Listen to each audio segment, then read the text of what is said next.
Hi hello viewers good morning. నేను మీ MSR. ఈరోజు ప్రధాన పత్రికల్లోని ప్రధాన అంశాలు మీకోసం.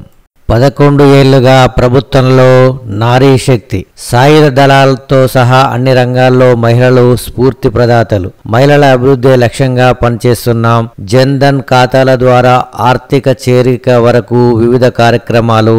ఆడపిల్లలు ఉన్నంతగా ఎదిగేందుకు బేటీ బచావో బేటీ పడావో, ప్రధానమంత్రి ఆవాస్ యోజన కింద మహిళల పేర్లతో ఇల్లు, మహిళా సాధికారత కోసం అనేక కార్యక్రమాలు, మరిన్ని పథకాల అమలుకు యోచన.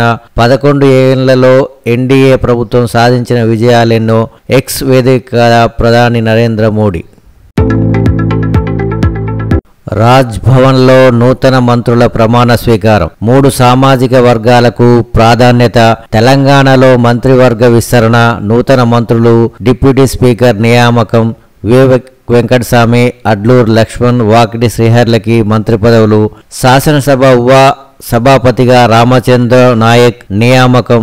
ఈ 4 నేతలకు ముఖ్యమంత్రి శుభాకాంక్షలు.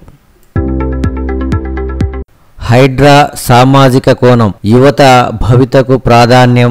ఏ చర్య తీసుకున్నా ప్రజా సంక్షేమానికే పెద్దపీట. కూల్చివేతలైన ఆ దృష్టికోణంతోనే ఫాతిమా కాలేజ్ ఆక్రమణపై చర్యల్లో జాప్యానికి కారణమదే. అక్కడ 10,000 మంది విద్యార్థుల విద్యాభ్యాసం. అందుకే ఆచితూచి అడుగులు. ప్రభుత్వ ఆస్తుల పరిరక్షణలో రాజీ లేని పోరు.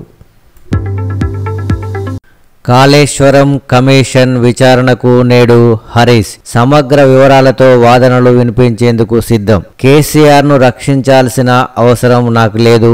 కాళేశ్వరంపై కేసీఆర్ మంత్రులందరి సంతకాలు తీసుకున్నారు. ఉద్దేశపూర్వకంగానే మంత్రుల దుష్ప్రచారం. మాజీ మంత్రి ఈటల రాజేందర్.